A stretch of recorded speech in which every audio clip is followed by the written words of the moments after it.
Hello दोस्तों, आप सभी को गुलाब जामुन जैसी मीठी मीठी नमस्कार। और उसी के साथ आप लोगों का स्वागत है मार्केट के पैचअप या ब्रेकअप शो में। आज के लिए हम डिस्कस करेंगे एक तो हमारी मार्केट को कैसी रह सकती है कल के दिन, मार्केट की नीयत और क्या रहेंगे इंपॉर्टेंस लेवल्स निफ्टी में, उसे डिस्कस करेंगे। साथ ही साथ कल के दिन होने वाले दो दो SME IPO, LK Mehta polymers and Shanmuga hospital की क्लोजिंग, तो वहां पर क्या रहेगा मेरा पर्सनल डिसीजन, उसे डिस्कस करेंगे। एंड फाइनली कल के दिन होने वाले दो दो आईपीओ की लिस्टिंग, जिनमें से एक होगा मेन लाइन आईपीओ और दूसरा होगा एसएमई आईपीओ।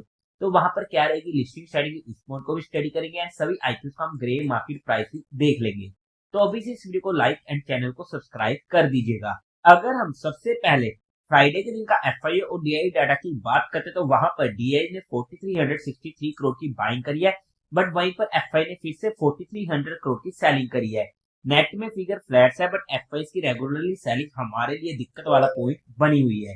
अब अगर हम आईपीएस की बात करते हैं तो फर्स्ट पॉइंट को ध्यान से समझिएगा। कल के दिन होने वाली है दो दो एसएमई आईपीएस की क्लोजिंग, उसी के साथ साथ परसों के दिन होने वाली है तीन तीन आईपीएस की क्लोजिंग, जिनमें से एक रहेगा main line IPO quality power और बाकी दो रहेंगे SME IPO Tejas cargo and royal arc electro. तो वहां पर हमारे पास एक साथ चार चार एसएमई आईपीओ और एक मेन लाइन आईपीओ बंद होने वाला है। मतलब कि इन पांचों आईपीओ में हमें एक साथ अपना पैसा मैनेज करना पड़ेगा, जितना भी हमारे पास होने वाला है।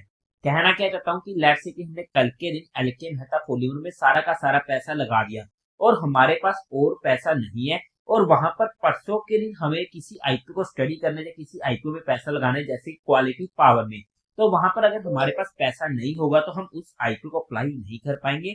तो उन पॉइंट्स को हमें ध्यान में रखते हुए हमें किसी आईपीओ को अगर स्टडी करना है और किस प्रेफरेंस पर करना है, वो हमें हमारी रैंकिंग के अकॉर्डिंग देखना पड़ेगा।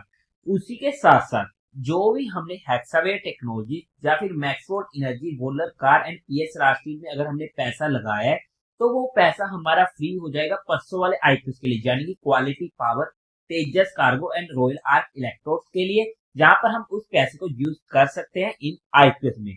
अब अगर हम बात करते हैं कल के आईपीओ की, तो वहां पर अगर मैं दोनों आईपीओ में अपने पर्सनल डिसीजन की बात करूं, तो वहां पर मार्केट के मूड माहौल को ध्यान में रखते हुए मैं दोनों ही आईपीओ को अवॉइड करने वाला हूं।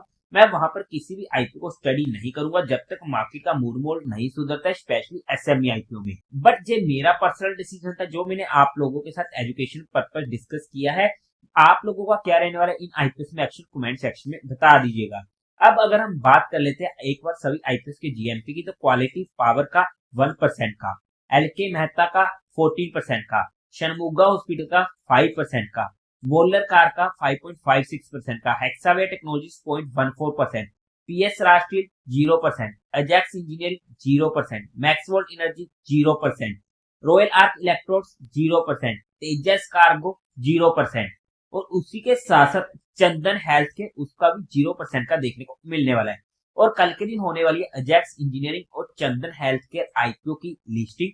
तो वहां पर अगर मैं अपनी लिस्टिंग स्ट्रेटेजी की बात करूं, चंदन हेल्थ केयर को मैंने अप्लाई नहीं किया था, बट अजैक्स को मैंने अप्लाई किया था और मुझे वहां पर अच्छी खासी अलॉटमेंट भी इस आईपीओ में हुई है। तो वहां पर अगर मैं सबसे पहले चंदन हेल्थ केयर एसएमई आईपीओ की बात करूं, तो जैसा कि मेरी हर एसएमई आईपीओ में स्ट्रिक्ट स्ट्रेटेजी बनी हुई है कि जैसी कोई एसएमई आईपीओ लिस्ट होता है मैं वहां पर इमीडिएट बुक करने की कोशिश करता हूँ।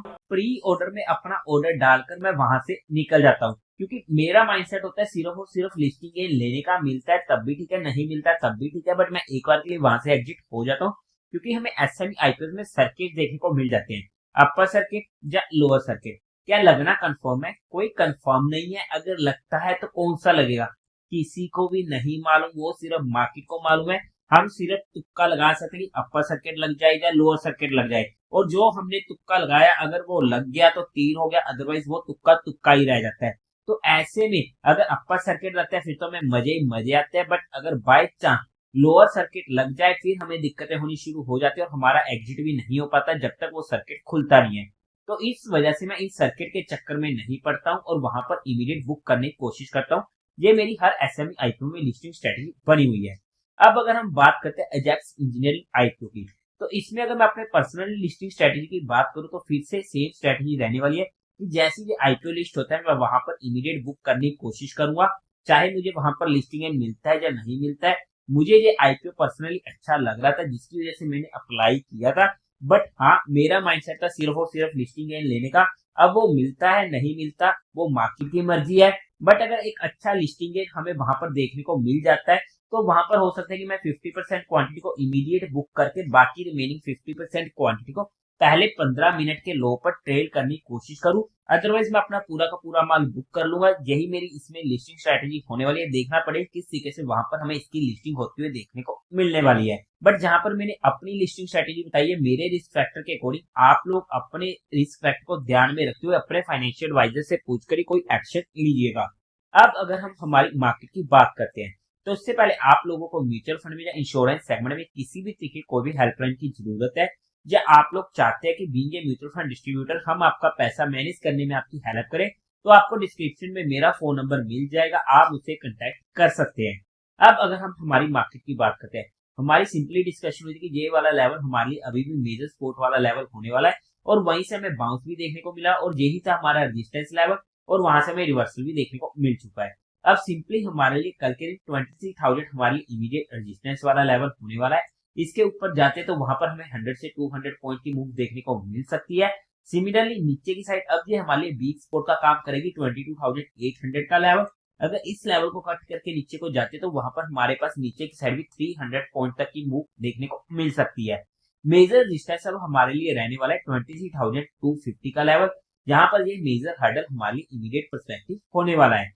बट अगर हमारी कहीं पर भी एंट्री होती है तो हमारा स्टॉप लॉस 30 पॉइंट से ज्यादा का किसी भी सिनेरियो में नहीं होना चाहिए। पर्सनली मैं ऑप्शन बाइंग में काम नहीं करता हूँ, फिर भी हमने यहाँ पर चीजों को सिर्फ एजुकेशन या लर्निंग पर्सपेक्टिव स्टडी करने की कोशिश करी है। किसी भी तरीके कोई भी इन्वेस्टमेंट टिप या एडवाइस नहीं है। फिर भी आप लोगों को कोई भी काम करना हो, कोई भी एक्शन लेना हो, तो एक बार अपने फाइनेंशियल एडवाइजर से कंसल्ट करके कीजिएगा। तो देवियों और सज्जनों, उम्मीद है आप लोगों को ये वीडियो अच्छी लगी होगी। तो इस वीडियो को लाइक कीजिएगा, शेयर कीजिएगा और साथ ही साथ चैनल को सब्सक्राइब करें। हर हर महादेव।